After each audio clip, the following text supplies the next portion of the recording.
দিদি আজকে তোদের বাড়িতে কি হচ্ছে? এত রান্নার আয়োজন, এত তোকে আবার কে খবর দিল? কে খবর দিবে আবার? বাবা, গন্ধই তো পাচ্ছি বাড়ি থেকে, এত রান্না করছিস, ভালো ভালো আইটেম দেখা যাচ্ছে। তো গন্ধ গন্ধে শুঙ্গে শুঙ্গে চলে আসিস। ওমা, আমরা যাবো না তাই রান্না করি, তোকে এত সব সময় কে খবর দেয় রে আসার জন্য?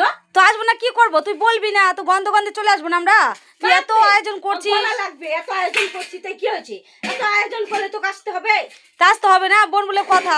দিদি এত ভালো মতো রান্না করছে, দেখো পনির ডাল, দেখি কি কি রান্না করছিস।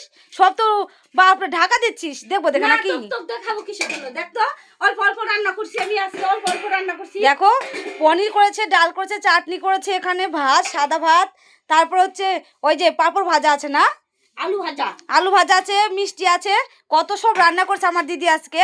আর আমি যেই আসছি সব কিছু ঢেকে লুকাচ্ছে, মানে আমাকে দেখাবে না। আমি যদি খাই তাহলে কেমন দেখো আমার দিদি, তোমরা চিন্তা করো, একটু কমেন্টে জানাবে যে আমার দিদি না আমার শত্রু।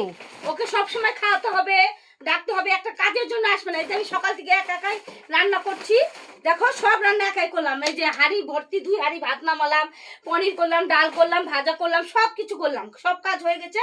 এখন আসছে কমপ্লিট হওয়ার পরে, তো ওকে কে বলবে বলো?